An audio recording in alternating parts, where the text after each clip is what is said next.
Everyone knows about Shāhin-e Shirāzi, but did you know that there's an even more prolific Judeo-Persian epic poet born in Esfahan less than 100 years later? همه اسبابها مهیا بود غیر از آن روغن که ناپیدا بود آنقدر بود تا شبی سوزند خانه خاص را بر افروزند. Around 1480, when Emrāni was in his 20s, he left Esfahan after a disagreement with the clergy of the city. In nearby Kashan, he became extremely prolific, following in Shāhin's footsteps by writing epic poem versions of the books of Joshua, Samuel, Ruth, and more. He also adapted much of the Mishnah and the works of Maimonides into Judeo-Persian epic verse, created and recorded multilingual liturgy, and wrote deeply mystical lyrical poetry reminiscent of Hafez. He was still writing even in his 80s. This Emrāni was almost as big of a deal as the absolute Billboard king of Los Angeles, Jacob Emrāni. I am joking about that, but Jacob Emrāni really might be a descendant of Emrāni the poet, who I hear was also a huge Lakers fan. In 1524, at the age of 72, Emrāni wrote yet another epic called Hanukkah,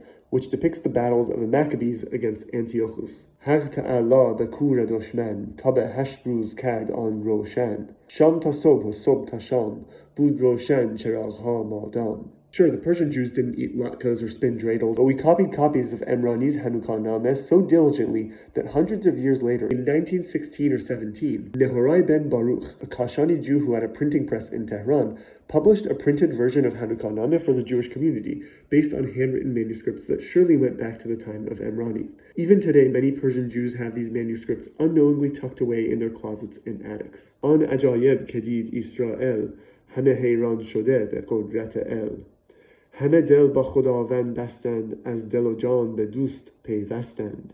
Anyway, I can't prove that the Aramaic-derived word Maccabee, or hammer, is related to the Persian word kubidan, to beat or pound, but maybe whenever you get tired of the donuts and fried potatoes, you can mix it up and celebrate the victory of the Maccabees by reading some Emrāni and eating a whole bunch of kubideh.